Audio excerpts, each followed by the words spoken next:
Welcome to the Crazy Wisdom Podcast. Today I've got Reya Manna, and she is the founder of the Song Keepers School. Welcome to the show. Thank you, Stuart. I'm so glad to be here. Yep. And we're going to get into a lot of stuff. And departing from the last 2 years of artificial intelligence talks, we're going to talk about philosophy, we're going to talk about spirituality, and we're going to talk about how to open one's voice, because that's an interesting topic that I think a lot about. Podcast helps with that. Really excited. So, yeah, let's go into what you've learned about singing. How has singing influenced your life? Ah, such a beautiful question. Well, I kind of came into this world singing. I started singing before I could talk, and I felt so free as a child to sing and express and dance and play, and always wanted to be a singer. And as I started to get older, the message that I got really strongly was you can't make any money from singing, so you have to choose something else. Mm, And the way that the Western world kind of slates singing is into this category of performance. mm, And even though I love to sing, it felt like some incongruence in terms of just singing to like be seen or to get attention or something like that, or mm, to be the best. And so as I got older and began my college career, I was thinking first of being a doctor, then being a lawyer, and I kind of then fell into philosophy. But I was also working a lot with music and classically trained in opera and jazz. Um, and so I kind of had this dichotomy with singing. Singing was something that fed my soul. It was an expression of my soul, but it was something that it didn't feel like really had a place in this world. I mm, didn't feel like I was good mm, enough, very heavily laden with self-worth issues. And and then at some point I sat in my first South American medicine ceremony and I heard the shaman singing the healing.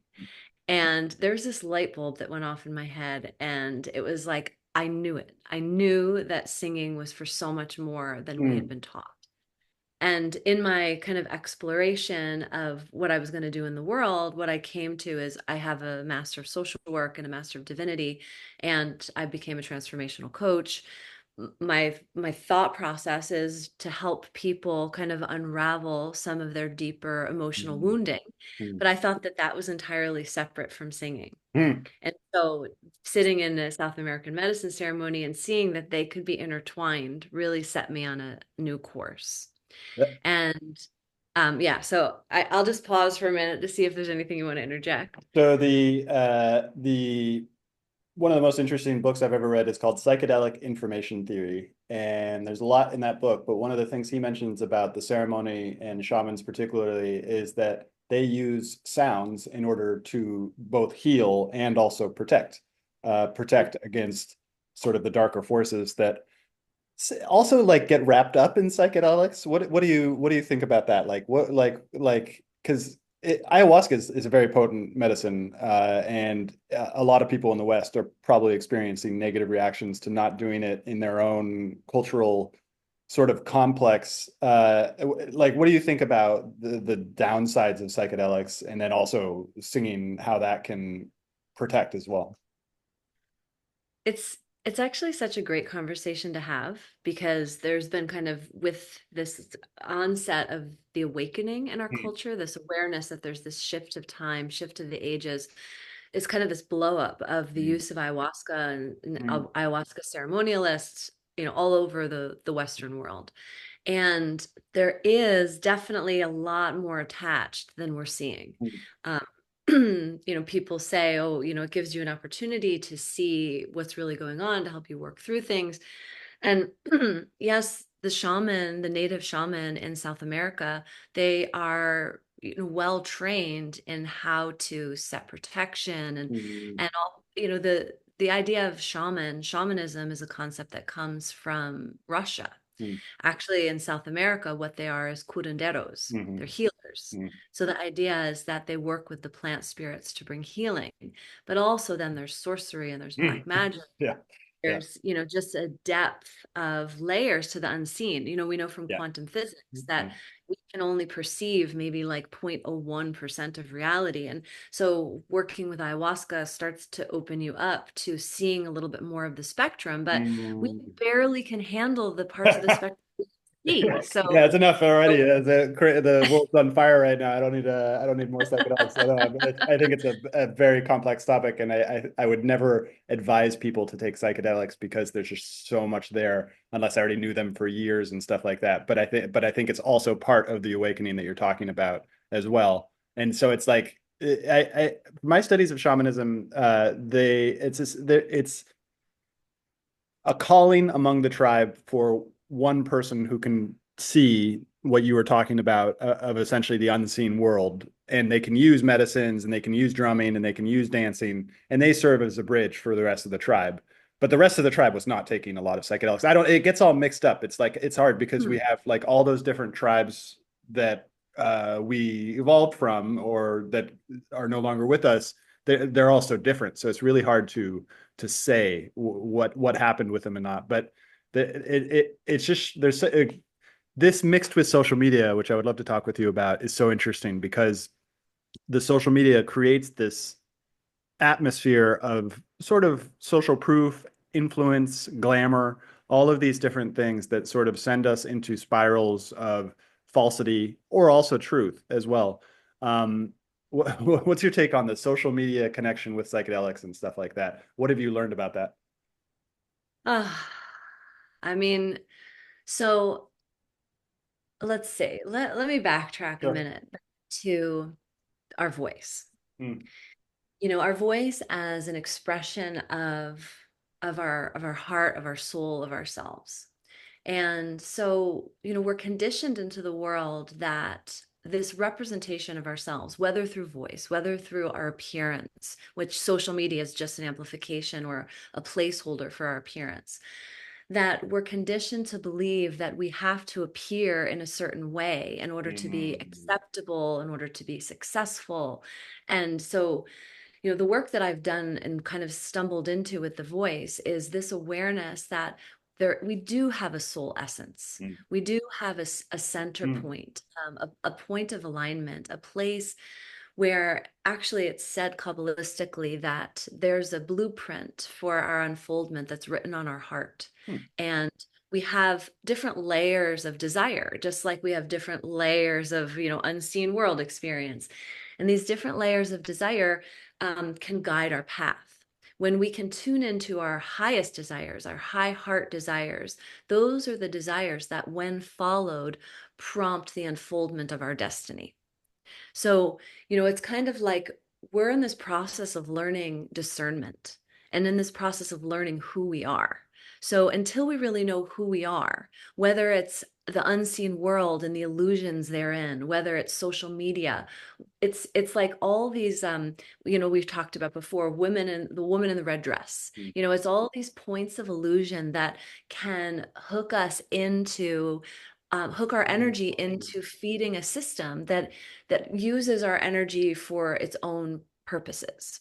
So, it's like this time that we're in is calling us back to our natural, authentic expression. mm, And there's so many different teachers along the path, guideposts along the path, way showers, systems that can aid us in that process. But ultimately, we have to know ourselves so that we can be navigated through the field of illusion. yeah, yeah. So, I kind of skirted around that question or, elaborated on it a little bit, but, what are your thoughts about that? Well, yeah, that it's the desire, the wanting is a really interesting thing because often when we get into these types of conversation, the nature of what the Buddha said about the nature of desire, and I think Buddhism is a really complex thing that brings into a lot of threads that we can discuss. But the wanting and the desire seems like there is a mistranslation from Buddha's words, Buddha's cultural context that it came from about the nature of desire. I'm under the impression that he said tanha. Tanha is craving. So craving as opposed to desire, that it's not necessarily desire that's the issue, it's the attachment to the desire, the thirsting and the longing for this thing that's outside of, that's not going to happen. And the reason why, or that may not happen, the reason I bring that up is because both in the culture that adopted Buddhism, which was strongly founded in Puritanism and other things, before that, there was this nature of desire being something wrong. Hmm. And it's just not the case, really. It's like it's a falsehood, I think, that happened in the Western tradition about something in that area. And so, like, wanting, I really like what you said about wanting, because there's higher levels of wanting. Like the base levels of wanting, there's nothing wrong with them, really, but at the same time, those also might, when it gets into the craving and things like that, that can open us up to some of those darker forces, I think, specifically around sorcery. My understanding about sorcery is essentially that it's trying to support ego goals with the help of magic, in a way that's not good for anyone. Or yeah, well, I don't know. It is all, these are all just like, all these are questions. So well, what do you think about anything I said there? Well, it fits into this topic of social media Hmm. because in a sense, the way that marketing is done Yeah. is a kind of Ooh, sorcery. yes, it is. You know, that's object has a certain end. And Hmm. so, because we're raised in this culture that uses these tools to get our attention and get us Hmm. to buy certain things, that we're trained early on into following the cues of that sort of those promptings. Hmm. And it's whether it's through marketing, through social media, or whether it's through our own internal longings. There are higher world desires and there are lower world desires. And an interesting story that I've come across lately is the story of Pistis Sophia. And this is a Gnostic text that was found around the 1700s. And the story of Pistis Sophia is that in the beginning, there was the ineffable one, the one. And the ineffable one gazed upon itself and became two. And the second one was Barbello, who was the great mother of the universe. So you have the Hmm. father and mother of the universe who go forth and create the ions. The ions can be equated with the spheres of the Kabbalistic tree of life, the planetary spheres, each sphere being ruled by a pair, a masculine feminine pair in harmony. So you get to the creation of the 13th ion. So go through all the ions. The 13th is the unmanifested realm. Hmm. In this realm was created Sophia, wisdom, and also the Christos, the Logos, the Christ. So the story goes that at some point, Sophia beholds the light and she begins to sing praise to it. She's praising the light, and the other beings in the other worlds Hmm. get really triggered by the fact that she's praising the light. And they're like, she can't do that. Like she wants to take the light for Yeah, herself. out of her lane. What's She's out that? of her Yes, lane. She's out of her like lane. totally, totally. So, in the world of chaos, there was the self-willed one, this being that, ruled worlds, but wasn't in alignment with like the Holy Family, so to Hmm. speak. Hmm. The name for that would be the pleroma. In Judaism, we say that Elohim is the name of the divine, but this name doesn't mean one divine. It's like this divine family. So the self-willed one who wasn't in alignment, he decides to create a lion-faced image, a false light, because he was going to try to draw Sophia down and trap her. So he creates this light. She sees it. She thinks it's God. She sings praise to it. She goes down to sing praise to it, and it traps her. It takes all of her light and traps her down in that world of chaos. So she then goes through the series of 13 repentances and prays in the light so that she can be redeemed. But interestingly, in the story, and there's a couple twists in this Gnostic creation myth, is that when her light was taken, a demon called Yabayot was created, and that Yabayot, he so desired the purity of the pleroma, but he wasn't created out of the union of masculine, feminine Godhead. He Hmm. was created out of this kind of Hmm. trickery. So he could never be the fullness of truth, but what he could do is copy. If you've ever heard of the archons, this Yeah, idea that yeah. you can copy what's real. So this is an interesting twist on the story of creation, that Yabayot created the Garden of Eden as an imprisonment for man, to Mm, imprison man in the lowest realm of matter, which was desire. mm, So there's desire, there's mind, there's feeling. There's this trinity of lower world entrapment, so to speak. So the story goes that, there's Adam and Eve. I mean, there's a lot more to the story, but inside the Garden of Eden, created by this jealous God who you can have no other gods but me, but that was Yabayot, as just to kind of trip out mm, our minds for a minute. But God was like, hey, I gave you these two trees, the tree of life and the tree of the knowledge of good and evil. And so then, we know the story that woman was created out of the rib of Adam. mm, But the Gnostic story says that inside man was the divine spark. That divine spark was, I want to say it's like anoia or something. I don't, that might not be the exact word. And Yabayot tried to cut open man to take out the divine spark, which fled. But in that process, once the divine spark was beholden, a mirror image of the divine spark was created, and that was woman.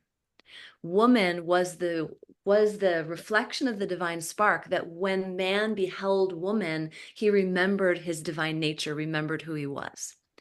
So then this serpent comes over and says to Eve, hey, you've got to eat this apple of the tree of good and evil, which was the serpent is representative of the Kundalini force, the, mm, the energy, the Shakti, the creative power of the universe. So they eat this apple and they're like, holy shit, we've been tricked. Here mm. we are in this garden being tricked by our desires. Oh, And what that's would you interesting. do if you realized you're like at an orgy and suddenly the whole thing becomes revealed? You're going to cover up. You're going to try to get out. Like this isn't going to be your deal. So, so Interesting. then, so it's just a whole different perspective of the fall of man, which was actually an essential part of our coming to awareness. And then it's said that through the divine union of Adam and Eve created Seth. And then that was the true line of the redeemed human. And it's this idea that we Mm, come from the divine, but we have to reclaim our divinity through self-awareness, through, you know, positive choices, through understanding of the mysteries. And that understanding is guided by discernment. So, all the things that we're talking about, whether it's ayahuasca, whether it's social media, whether it's AI, is that we're guided by this barometer of higher truth that is programmed in our nature. The thing that Yabayot hated was man, because man was created in the image and likeness of the divine. We have this blueprint within us, and it's accessible to everyone. And yet, in this distortion field of a culture and a world that we've been dropped into in the West, there is a pathway back. And really, the pathway back is our connection with nature.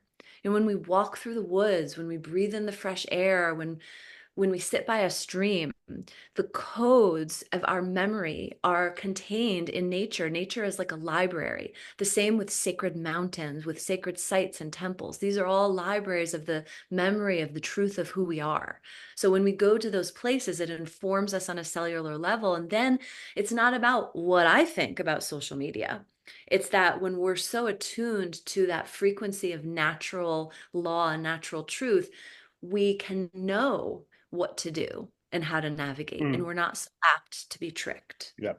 I love that. There's a lot that I can respond to there, but the thing I want to go into is because it's so relevant. And as I mentioned in the beginning of the show, it's been 2 years now. I've been trying to go into the metaphysics of artificial intelligence and the philosophy of artificial intelligence. And most of the people that I grew up with are not questioning it to the degree that it needs to be questioned. And so it's very rare that I have an opportunity to speak with somebody who I think is aware of more of the metaphysical things. And you said copy what is real. The lion-faced image basically copies what is real, but it's just a copy. It's a simulation, and this is what our artificial intelligence is. And a lot of people are turning it into a god, which I think has some downsides to it. And I guess I could just ask you, like, how have you been using AI? If you were to pinpoint the truth about what it represents, what would you say about AI? Ah, and this is such a multifaceted question. I mean, I guess this, just kind of tell a funny story from my childhood. So I played soccer as a kid. And I don't know if you play soccer, I know that. As kids, where the soccer ball goes, everybody goes. Everybody runs to where the soccer ball is. And as you get older and you're still playing soccer, you learn that you have to go to where there's space. So if you want to get the ball past you, you have to go to where there's space. You can't go attack the ball. There's no strategy in that. And so that kind of became a metaphor for my life. When I would see lots of people going to one topic, I would kind of step back and say, well, let me go to where there's space. Where is there a deficit? Where is there something else that's needed right now? So, when I kind of tune into that, what I see is our connection with nature is something that's in deficit in the world. Mm, Our connection with our higher nature, with mm, the still point of silence inside of ourselves. So, with AI, um, mm, so, and in that still point, in that connection with what is real and true, there's a soul to it. mm, And what I was shown, and actually my work with young people. So I'm a mm, transformational mm, coach and I work with adults, but I also work with teenagers.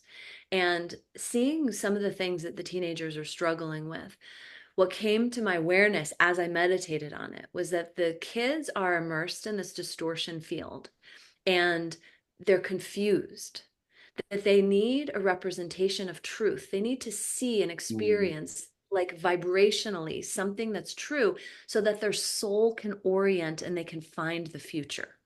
mm, So, right now, if we look at the different possibilities of our future trajectory along the physical material plane, it looks pretty dire for humanity in terms of pollution, deforestation, socially, economically. So we need to orient toward a future possibility that brings hope and promise. And so what helps us orient is connection with some form of truth. mm, So what I see from AI is mm, that there's lots of potential for how we can use this technology to be more efficient. Um, but I'm just wondering, with where the world is heading, what do we need more of right now? Do we need our kids learning AI, or do we need our kids having time sitting in nature and getting to know themselves and being held, like, in the presence of someone who deeply listens to them and cares about them?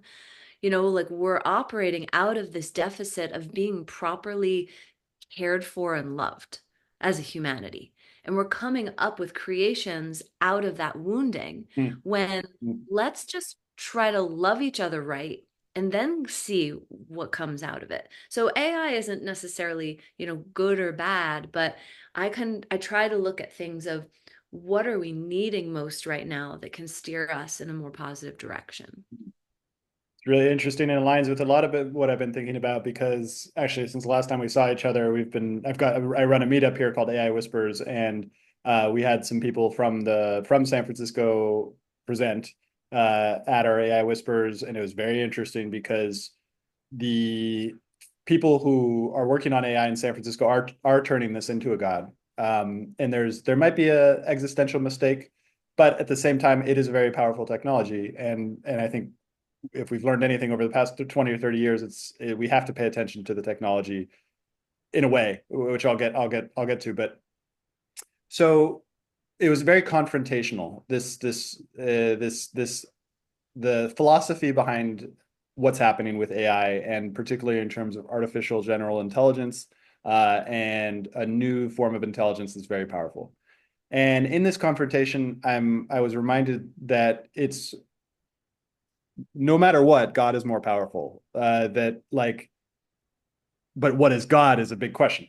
And so I've been looking at the Amish, and the Amish are really interesting because the Amish made a decision in the 1800s to essentially separate themselves from modern technology. separate themselves from, and they do use technology. And I went in and I looked at all the technology that they're using, and it's all very productive based. It's very efficiency based, but nothing about entertainment. So they don't use entertainment. And I've been thinking a lot about this in terms of how, as we as a society, and I don't mean this in the general collective society, because I think that idea that we have about society as one unit is going away and that it's all sort of fracturing. But, people listening to this conversation, people in your lives, people in my lives, basically, how can we build an immune system to the falsity of technology and remaining in a human state where we value what is human, value nature, value truth, all of these different things? Because I think it's really important to recognize that AI is a simulation of the truth. It's not the truth. It's a simulation of the truth. And it can be very helpful in understanding facts and propositions and science and all of these different things. But when it gets down to it, like what we're both discussing, it doesn't touch that really. Uh, uh, and so I don't have any answers yet, but I've been thinking about how we as humans can sort of network together and remove the dependency from technology. Because I think it's the dependency on technology that's the real sort of key problem. What do you think? Wow. And that's so rich and multifaceted. I mean, one thing I hear you say in there is how do we create this kind of immunity Mm, to falsehood mm, and to mm, our potential to be deceived? mm, Um, as you were talking about the AI and about these different technologies and these creations, my mind was kind of jumping to different points in the conversation. mm, One being ayahuasca mm, and the those who administer mm, ayahuasca, mm, and even going back to my college education, mm, which I studied multicultural philosophy. And that the focus of that was to recognize that philosophy, which was purported to be an objective doctrine, was actually a byproduct of its time. yeah, yeah. And how important it is to understand what is the cultural context, what is the family context, that someone just doesn't come up with these ideas, that they're created as a remedy or as an evolution point for something that's happening in society. So then kind of to jump over to the use of ayahuasca. What I was shown, I studied with Shipibo shaman, Kofan shaman, Quechua shaman, and I did about 5 years of dietas, studying plant medicine with different teachers. And what I came to in that investigation was that the medicine came through someone's consciousness. The medicine was administered Mm, through mm, the consciousness of the shaman, the space holder, whoever's sitting up there holding space. The medicine is coming through their consciousness. So mm, then, as mm, kind mm, of as I was tuning in, the message spirit gave me was, well, you only want to sit in ceremony, whether it's an ayahuasca ceremony or whether it's a wisdom ceremony, with someone at the level of consciousness that yes. you are or Yeah. higher. Or higher. Yeah. Yeah. So, this invites us into not just following passively in Yeah. any way, Yeah. in Yeah. Yeah. any subject matter, that it's so important for us to be educated about the origin point of things, to get to know where things are coming from. So then when we touch AI, is that this is a creation that is imbued by its creator. Yeah. So, who are the people who are pushing the buttons? Yeah. Who are these originators? Because if we're going to subject ourselves to someone, let's at least see where it's Yeah. coming from. Yeah. Ooh, well, I So, know a lot about that. I know a lot about the creators well, yeah, hopefully I know one angle of who is creating this technology. There are other maybe potentially unseen angles that I don't really know about. But the one angle I do know about is that it's all mixed up with something called scientism. And scientism is essentially a religion that I would pinpoint was created in the aftermath of the 1960s, although it had things before that. And scientism basically treats science as a god, and treats science as the only way that we can know truth from falsehood. And I disagree strongly with scientism, particularly after 2020 and seeing what happened there. But the people who are creating artificial intelligence are deeply part of this worldview. And it's a very dangerous worldview. I know not all of them believe that. There's another sort of weird tangent that we can take into the difference between the AI coming out of San Francisco and then the AI coming out of Twitter and X, which is a very interesting political point that could be talked about.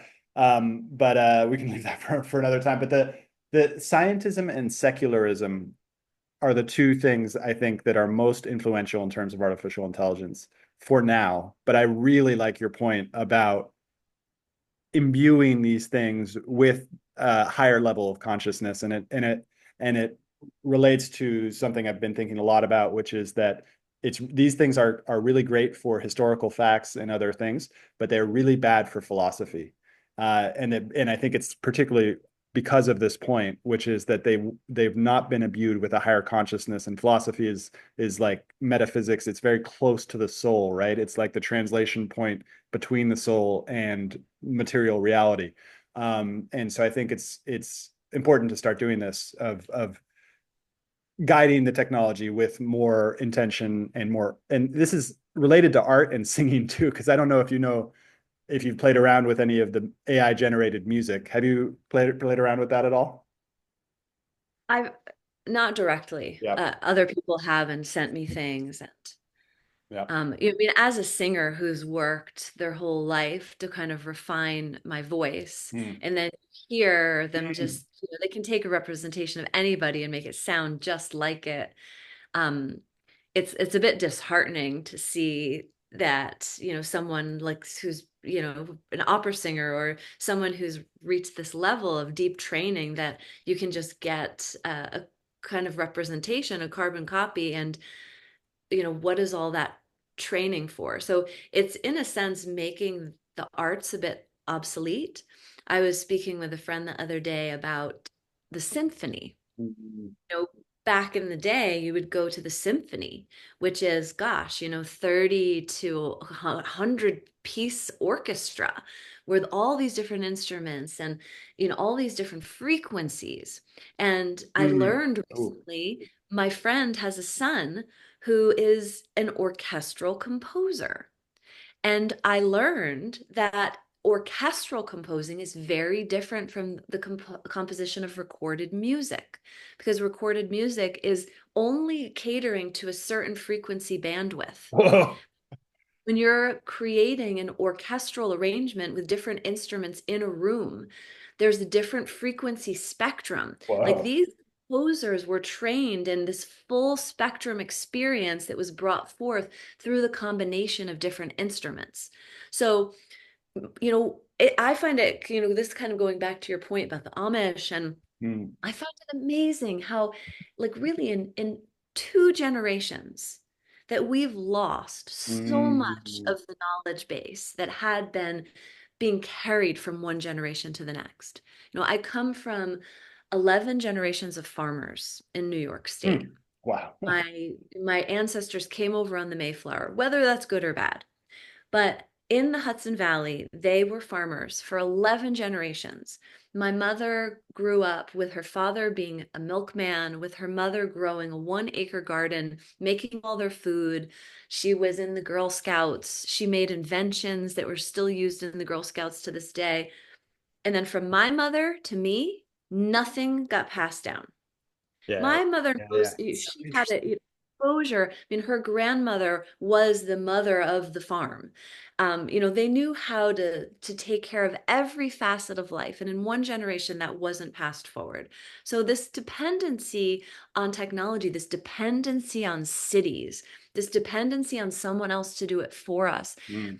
it's a great disempowerment to the genius of humanity, because that's not our MO. Mm. Years Yeah. Yeah. ago, and even the current day education system that we have, it was instituted in the early 1900s, and it was based on the Prussian education system. It wasn't designed to educate free thinking, intelligent people. It was designed to educate factory workers, to help us be more compliant, so that we could plug our energy resource into the system so that the system could thrive. Mm. So We are conditioned in the Western world to be these kind of Automatons, automatons. autonomous not a word I say every day. Yeah. Sheep just to follow along. And what we're in right now, this shift of ages, this kind of renaissance of consciousness, we're being invited back into our own divine intelligence, back into our own connection to source, to our own connection to the divine, because the divine is creation itself. Mm, Years ago in a meditation, what Spirit showed me was that God is not a noun. mm, God is a verb. mm, mm, God is the blood moving through our veins. It's mm, the breath, the breathing of life. It's the motion through the trees. If you look at death, death is the cessation of motion. So mm, that principle of divinity is motion itself.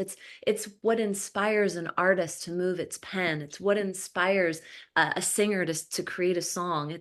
And we are mm, all imbued with that creative spark. So, in this shift of ages, which the Mayan prophecies say that we've hit the end of this 26,000 year cycle, which ended December 21st, 2012. And we're in this shifting period to this new 26,000 year cycle. In the Jyotish and Vedic astrology, they say that we have been in the Kali Yuga, mm, the age of darkness, for a really long time, and that we're shifting into the Sat Yuga, the age of truth. And they give a date for it. They say that the solar eclipse of March 29th, 2025, that is the official us entering into the Sat Yuga. mm. And I can't speak to how long the Kali Yuga was, but it was more than like 100,000 years long. Like when you have these massive ages, it's not like you just shift on a dime. It's that there's big transition points that can last even hundreds of years to get us oriented in a new direction. And it's So felt like pulling teeth for the past 10 years for me personally. But I don't know if yeah, for me as yeah, well. yeah. And sometimes I think like, gosh, it's like what was like 2011, 2012. I had like this big awakening, was Mm, connecting with so many people that were having these same experiences. It was yeah, super magical. And then it's like the lights went off yeah, yeah, and it got really dark and it got yeah. really lonely. And at one point, Spirit's like, oh, that was just the movie trailer. The movie wasn't Yeah, out yet. yeah, yeah. You Yes, just yeah, got yeah, to have a yeah, little yeah. taste of You what get a was to come. little, yeah. It's so interesting. There's one thing I really wanted. Oh, the orchestra thing, the orchestra and the ability, the embodied knowledge of how to relate to all of the things that humans have evolved with is really interesting point, and it kind of goes back into AI because, which is that this thing isn't good for the embodied knowledge, like all the things that you mentioned that your grandmother or your great grandmother knew how to do about all the soil and everything like that. It's kind of in the knowledge base of AI. It can be retrieved, but the spirit of what they're doing, like of your grandmother, your great grandmother, giving that to their children, that the transmission is gone, which is a big loss, I would say. But we can also recreate it. But this is also where it gets challenging because recreating it requires massive change on our parts. Well, does it? I don't know. What do you think about that? What do you think about rebuilding these traditions of transmission of knowledge between generations? I mean, like you said, it's a big reorientation of our direction. Like we can, pull them back up. But someone was sharing with me that health, the health that kind of runs through the DNA of families, Mm, that the further away you get from a generation that had its hands in the dirt, the mm, more unhealthy. And if you have 5 generations that have not had their hands in the dirt, you have chronic illness and sickness. mm, So it's like, mm, you talking about the spirit of something that comes through a piece of art, that comes through a piece of music, that comes through the transmission of your grandmother. And of course, we can learn anything, but it's not just about the learning of it. It's the that when we're environment. imbued, it's the environment, when we're Mhm. also when we're imbued in the spirit of something. Like we know in quantum physics that the physical material reality is just an outcropping of the spiritual world. And many native cultures also recognize the importance of that connection with the land, making offerings to the spirits of the land. I heard a story once about the Aztec, and the story was that they had the awareness of how to create very complex weapons, Mm, weapons that combine different metals and stones, and that could be very destructive. But when they looked at how many offerings it would take to the unseen world to justify bringing that into creation, they decided not to do it mm, because the offerings, like, we don't mm, realize that everything comes out of the unseen world. We mm, need to give back to the unseen mm, world. We need to make offerings. We need to ask for permission. And when we don't, we're literally living in a deficit, which is reflected in our economic system, which is reflected in our emotional lives. We have this lack of connection with the spirit of the thing. So, what mm, AI mm, and mm, technology gives us is a mm. lot of like encapsulation of the idea, but it's like you're taking the figure that's not imbued with the Yeah, the heart and spirit. soul. Yeah, with the and it feels totally absent. Not it doesn't feel it feels mostly absent.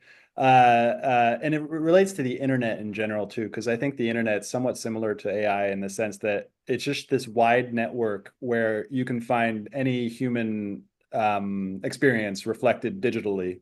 And a lot of those are sort of really base and not really necessarily helpful towards the people who believe it. And this gets into a longer conversation of essentially like the difference between truth and falsehood. And it's a very treacherous place that many humans have essentially sort of chosen wrong. But that's all like a just quickness of speech. I don't mean to say it in that categorical way, but like it's it's uh it's a really crazy time right now. To say the least. Yeah. Uh, and we got another like 10 minutes. Do you have a hard stop at the hour? No. No. So okay, so actually let's go into singing and let's go into sort of what have you learned about singing? What have you learned about particularly in terms of that transmission that we were talking about, the spirit of singing? What do you provide for your students? What are the most uncommon things that they usually react with in terms of things that like getting into this sort of transmission? Like, what are the most surprising things that people learn when they're learning to sing? And thank you so much for that question. And never would I have imagined that this kind of conversation would actually be the perfect segue into that answer, because singing is it can be a transmission. Yeah. And again, what we've had represented to us as singing, I mean, in my songkeeper school, part of the information that I share is kind of the liberation of our voice in and singing in the context of history. Mm. So with the advent of recorded Oh, music, interesting. had again a Yeah. representation of what Mm. was Mm. considered Mm. good, what was considered popular. So when that happened with the record player and the radio, like in the 30s or whenever that was, I mean, people still Ooh. made music, but now with music being piped through every restaurant you go into, every bookstore, the necessity for our own creation has lessened. So when we're surrounded by images, we think, well, I don't need to do it. And it's similar with even sporting events and concerts.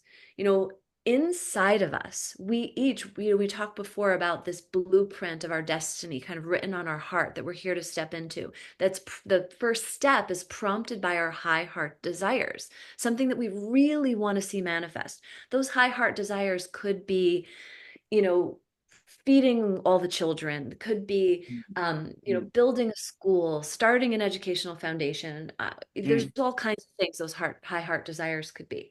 So you start down, so the prompting of that is then what creates something new in the world. So In Roman Yeah, yeah, times, interesting. they said give them bread and circus, and you have them. You can control the masses. So now we have sporting events, we have concerts. What happens when you sit as a spectator in one of those arenas? That it satisfies our own innate desire to follow our hero's Mm. journey.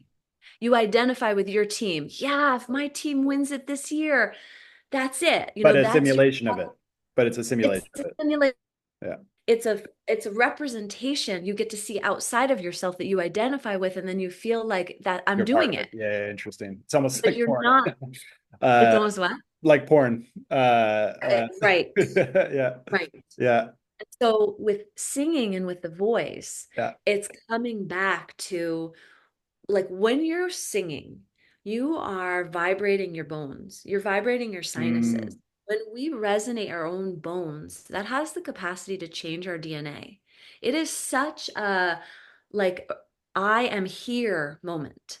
Like, if you're just looking at something on Mm. a screen, if you're watching somebody else fulfilling their dreams, you're a part of your consciousness is going into feeding the energy of that. But Wow. when you're sitting there and you're singing and you are toning or you are humming, and with the Songkeeper School, we're singing to the earth. So we work with using our voice as a tool for healing and blessing. We connect with our hearts, and we really just focus on amplifying the field of love that is within our hearts. Our Mm. heart, our chest, our solar plexus is the seat of our electromagnetic field. That's the Mm. most pronounced electromagnetic Mm. field that a human being has in their body comes from their heart. There's the Heart Math Institute, which has researched the impact of this electromagnetic field. So with the Songkeeper School, we're connecting with our heart, with our solar plexus. We're singing from that space of love, using our voice as a conduit for healing, for love, recognizing that our intentions can be imbued into our voice. And so that's what's Mm. happening with the curanderos. If you go back to shamanism and plant medicine practitioners, is that this healing potential is being imbued into the voice. And then you're literally singing a healing to someone, you're singing a blessing to someone. But this doesn't come as a byproduct of our ego. This is the other thing. When with all these representations of knowledge, you think, well, just because I learned it means I can replicate it. The AI teaches us that Mm. replication is all you need, but true healing comes from the divine.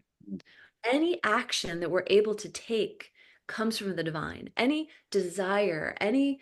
anything that we have or would will into the world or desire to achieve, that comes from an inspiration somewhere. So what is going to impact most greatly someone else is when we allow ourselves to be those conduits of spirit. So we learn how to purify our vessel, to build relationship with the unseen world, build relationship with our devotional heart, build relationship with love, so that when we're singing, that love is singing through us.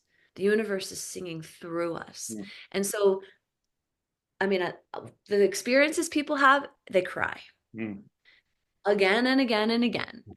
It's, they either open their mouths and they sing in this field. So this transmission field I've been building since I found God at 5 years old. I Mm. fell in love with God, and I would go, my father would take me to these different charismatic Christian churches, Mm. but my parents were divorced, so I was like every other weekend with a different parent, and I didn't get imbued with dogma, Mm. but I would go to these churches and feel the music, and I already love to sing. So I felt what the Mm. presence of the divine felt like in my body.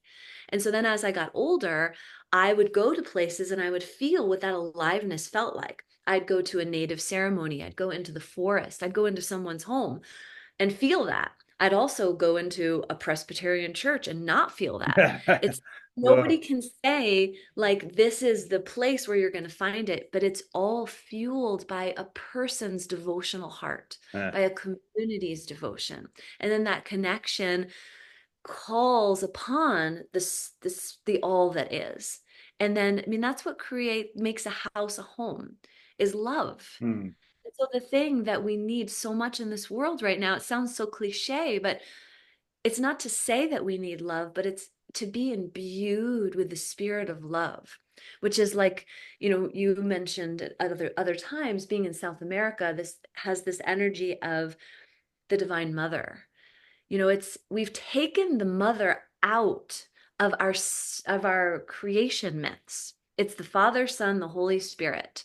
It's the founding fathers of the United States. We don't, what do we need these women for? Mm. Like, they're not mentioned, they're not given importance, but we need to be held in this field of love. Otherwise, we're incomplete. And then we keep making creations out of these The woundings. wound. And then we seek after things that we think will fill us. Huh. So with the singing, it's bringing us back to that space of love and showing us how to receive love and how to be conduits of that love through our voice. It's interesting. The What I just realized was that women have more. Well, I should ask the question. Women are the conduit, the passage from the unseen into the seen, because they can create life. Like, what do you think of this?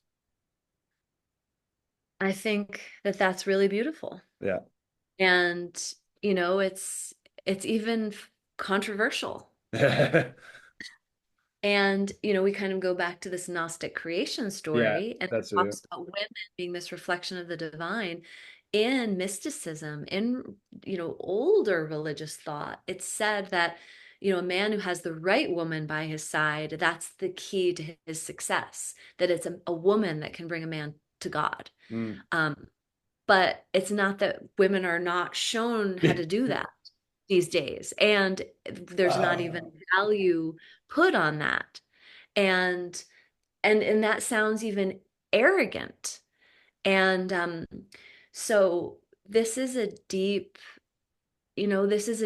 place of inquiry, and this is where having our own spiritual discernment is so helpful, because this isn't about being important. This isn't about some Uh, kind of ego validation that a woman can do uh, this. uh, It's in just opening that space of possibility, the fact that you're interjecting that into our awareness, the idea itself, which has a spirit, will start to expand in the consciousness of those who it needs to expand within. uh, very interesting.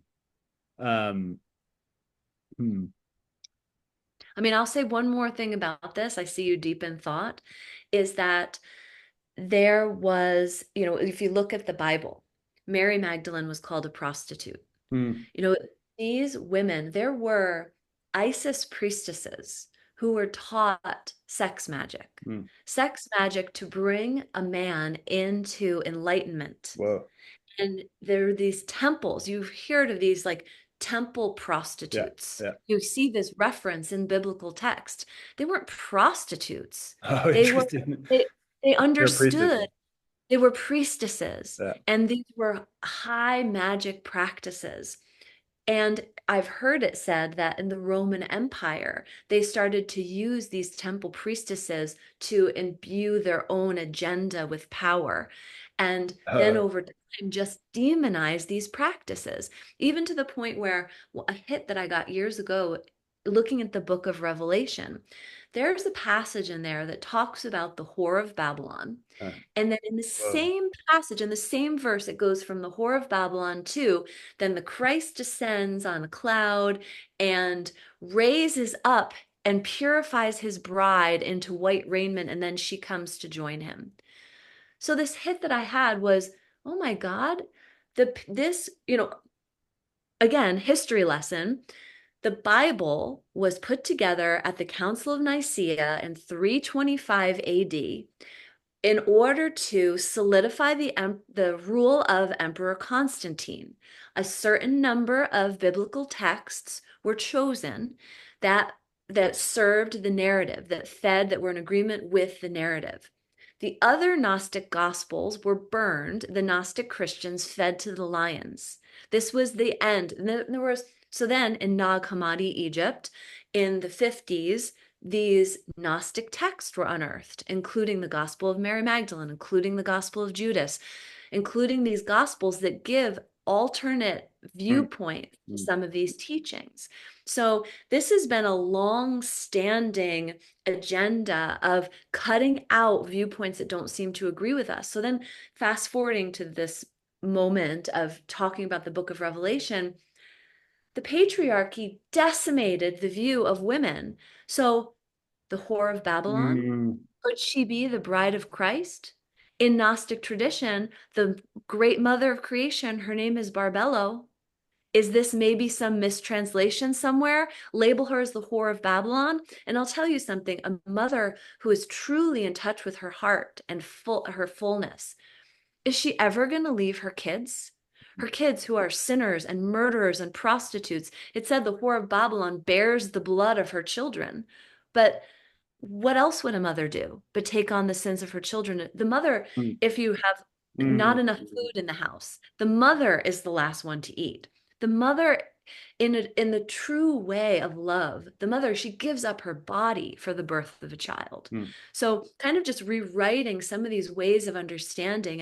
And then if you look at tantrically, the way the circuits of the body operate between the masculine and feminine, we are two halves of a circuit.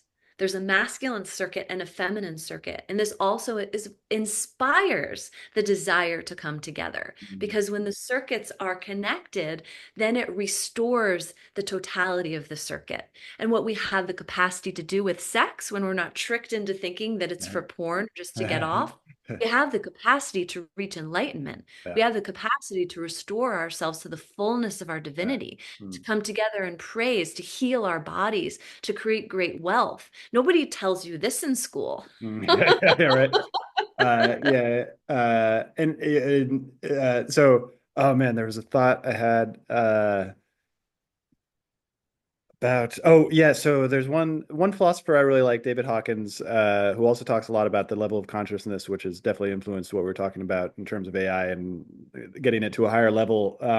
He points out that the Book of Revelation is a channeled text that might have been channeled from some demonic sorcery type of things as well. I just want to put that out there because that's always stuck with me that the Book of Revelation seems like a red herring, and it was, as you accurately talked about, like the Bible was compiled at the Council of Nicaea. I mean, the Bible has a lot of beautiful things in it, but it was also used as a political tool to further Constantine's nation building, empire building desires. And So yeah, very interesting. Anything else you want to share about music, about singing, about like if there's somebody out there listening right now, like what is the a simple thing they can do in order to improve their connection with their voice?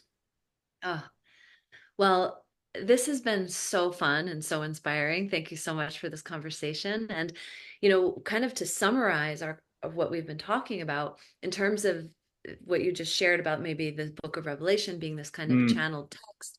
Um, I listened to someone talking about predictive programming, mm, that we are going back to this idea that we are imbued with this creative principle, that our own divinity is this creative principle.